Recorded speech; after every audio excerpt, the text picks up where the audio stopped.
Sesim Rosé'nin sesiyle aynı. Sesimi duyan beni Rose sanıyor. Herkes sesimdeki değişimi fark ediyor. My life's been magic, seems fantastic. I used to have a hole in the wall with a mattress. Funny when you want it, suddenly you have it. You find out that your goal's just plastic. Every day, every night, I've been thinking back on you and I.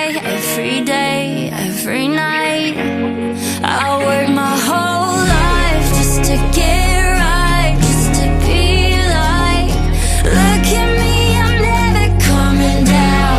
I work my whole life just to get high, just to realize everything I need is on the, everything I need is on the ground. On the ground. Everything I need is on the ground. But they don't hear me though. Yeah, what goes up must come down. No, but they don't hear me though.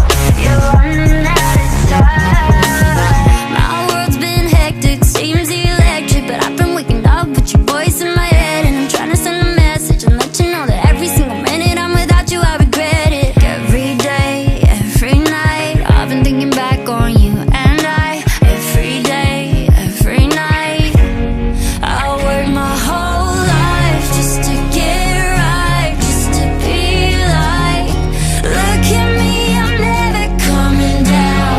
I work my whole life just to get high, just to realize everything I need is on the, everything I need is on the ground. Sesim Rosé'nin sesiyle aynı. Sesimi duyan beni On Rose the sanıyor. ground. Herkes sesimdeki değişimi fark Everything ediyor. I need is on the ground. But they don't hear me though. You walk on down, must come down. But they don't hear me though. You're running out of time.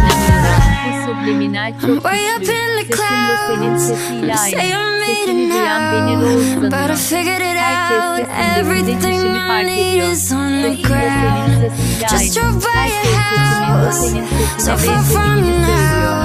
but I Her saniye figured it sesim out. Rosé'nin sesine Everything benziyor. I need Bu is on the, subliminale inanıyorum. everything Bu I subliminal need is çok on the güçlü. ground. Sesim Rosé'nin sesiyle aynı.